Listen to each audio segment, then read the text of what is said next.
En République démocratique du Congo, écoliers et étudiants ont en partie repris le chemin des classes le 10 août 2020 après la fin de l'état d'urgence décrété le 24 mars dernier pour lutter contre la pandémie du Covid-19. Une décision qui n'empêche pas le rappel au strict respect des gestes barrières. Cette réouverture ne concerne que les élèves des dernières années de primaire et du secondaire ainsi que ceux en 5e année d'université. C'est une année cruciale pour vous.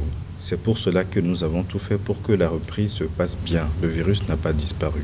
Cette reprise vise à permettre aux élèves finalistes de présenter le test national de fin d'études primaires et les examens d'État pour le secondaire. Par conséquent, les autorités ont réaménagé le calendrier scolaire du 10 août au 10 septembre 2020 afin de clôturer l'année scolaire. Il faut aussi reconnaître une volonté de la part de ce gouvernement de pouvoir donner une place à l'enseignement, puisque nous voyons aussi ici et là, à travers le pays, une rénovation des sites universitaires. Il faut tout de suite reconnaître que le président Tshisekedi a accordé une place de choix à l'enseignement et l'éducation dans son programme. Il faut en même temps dire que la réussite de ce programme dépend en grande partie du secondaire et du primaire parce que c'est à ce niveau qu'il a vraiment misé puisqu'aujourd'hui il donne les moyens pour que cette gratuité soit concrète, mais il est nécessaire de revaloriser la situation sociale de ces enseignants qui, eux, sont chargés de mettre en musique ce programme présidentiel. Prévu pour le 3 août 2020, la reprise des cours avait été reportée d'une semaine par le ministère de l'enseignement primaire, secondaire et technique qui fait face à des revendications du corps enseignant.